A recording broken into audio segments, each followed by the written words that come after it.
Scientists have spent decades drilling deep into the Earth's core on a secluded peninsula in northwest Russia. Their borehole is the deepest man has ever gone, at over 40,000 feet. Humans, unsurprisingly, are captivated by what lies under the Earth's surface. Some people believe that our knowledge of space has surpassed our knowledge of what exists beneath the Earth's surface.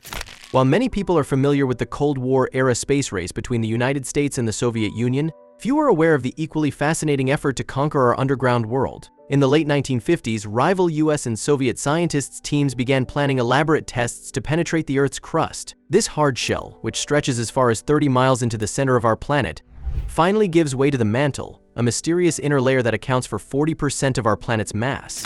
The United States then took the lead in 1958 with the start of Project Borehole. The operation, which took place near Guadalupe, Mexico, saw a team of engineers drill through the Pacific Ocean's bed to a depth of over 600 feet.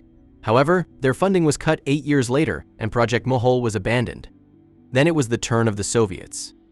Researchers began drilling beneath the Pechengsky district, a sparsely populated region on Russia's Kola Peninsula, on May 24, 1970. Their mission was to travel as deep as possible into the planet's crust. Furthermore, the Soviets planned to drill to a depth of 49,000 feet below the Earth's surface. Researchers began digging a sequence of boreholes branching off from a single main hollow with specialized equipment. On the other hand, prospectors in America had made some progress while they were slowly making their way down. The Lone Star Producing Company began drilling for oil in Washita County, Oklahoma, in 1974. In the process, the company built the Bertha Rogers Hole, a man-made wonder that stretches over 6 miles into the Earth's surface. Although Lone Star did not find what it was hunting for, its effort resulted in the planet's deepest hole remaining for another 5 years. Then, on June 6, 1979, SG-3, one of the Kola boreholes, broke the record. By 1983, the 9-inch wide hole had sunk 39,000 feet into the Earth's crust. Researchers on the Kola Peninsula momentarily put down their instruments after reaching this milestone. They delayed work on the borehole for a year so that visitors could see the intriguing location. However, when the experiment was continued the next year, drilling was halted due to a technical issue. Not to be outdone, the researchers dumped the previous borehole and started over at a depth of 23,000 feet. By 1989, the drilling had reached a new high of 40,230 feet, or 7.5 miles. Those participating in the project were encouraged, and they were optimistic about the future, expecting the hole would reach 44,000 feet by late 1990. Even more astonishing, the borehole was expected to reach its target depth of 49,000 feet as early as 1993. But beneath the desolate Russian tundra, something unexpected awaited. And strangely, as the drill got closer and closer to the Earth's core, something strange happened. For the first 10,000 feet, temperatures inside the borehole were mostly consistent with what the researchers had predicted. However, after that depth, the temperature rose at a significantly higher rate. And by the time the drilling got close to its goal, the hole had heated up to 180 degc 356 dev, which was 80 degc 176 dev hotter than expected. The researchers also discovered that the rock at these depths was significantly less thick than previously thought. As a result, it reacted strangely and unpredictably to the greater temperatures. As a result, the Kola team abandoned the project, recognizing that their equipment would not last in these conditions. It was 1992 at the time, 22 years after drilling had begun. Before sealing up what has been nicknamed the Kola Superdeep Borehole, researchers discovered several surprising facts. They uncovered small fossils of marine plants, for example, at a depth of 4 miles. Given how long they had been trapped beneath several miles of granite, which was supposed to be nearly 2 billion years old, these relics were amazingly undamaged. However, an even more remarkable discovery was uncovered at the deepest regions of the Kola Superdeep Borehole. By analyzing seismic waves, experts had previously anticipated that the rock beneath our feet transforms from granite to basalt at a depth of 2 to 4 miles beneath the surface. But at least on the Kola Peninsula, they quickly discovered that this was not the case. Instead, even at the borehole's deepest point, researchers discovered only granite. They eventually came to the conclusion that the change in seismic waves was due to metamorphic variations in the rock, not a transition to basalt. But that wasn't the end of it. They also discovered running water several miles beneath the Earth's surface, at depths no one expected to see it. While some critics have interpreted the discovery of subterranean water as confirmation of biblical floods, scientists believe that the occurrence is the consequence of tremendous pressure driving oxygen and hydrogen atoms out of the rock.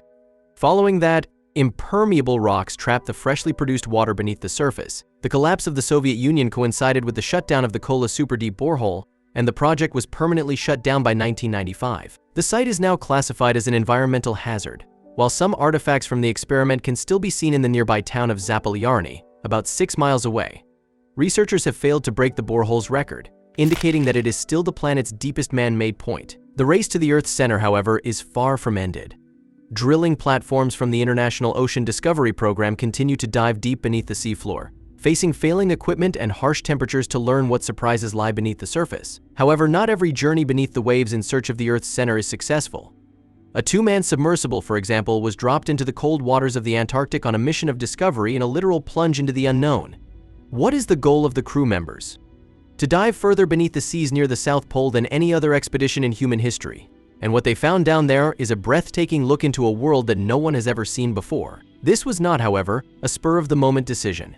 It took 2 years of rigorous planning to find the ideal time and location for the historic dive. And there's a compelling rationale for it. We know more about the other planets in our solar system than we do about the ocean floor of the Earth. Indeed, we've succeeded in mapping the surfaces of Mars in better detail than the seafloors that surround us. The average distance between Mars and Earth is 140 million miles. To put that into perspective, the average depth of the ocean, on the other hand, is a little over 12,000 feet, or almost 2 miles. But if that makes it sound like diving beneath the Antarctic ice is simple, you're mistaken. To begin, scientists had to determine the optimal location for their descent. However, they eventually settled on a place known as Iceberg Alley. And the moniker wasn't given to the region without reason. Near one of the Antarctic Peninsula's northernmost extremities, the alley forms a channel. It's a stretch of sea surrounded by moving ice chunks, some the size of a car and others covering half a square mile. So merely transporting the submersible carrying boat to the proper location was a big issue. A documentary was made on the crew's quest to set sail into the unknown.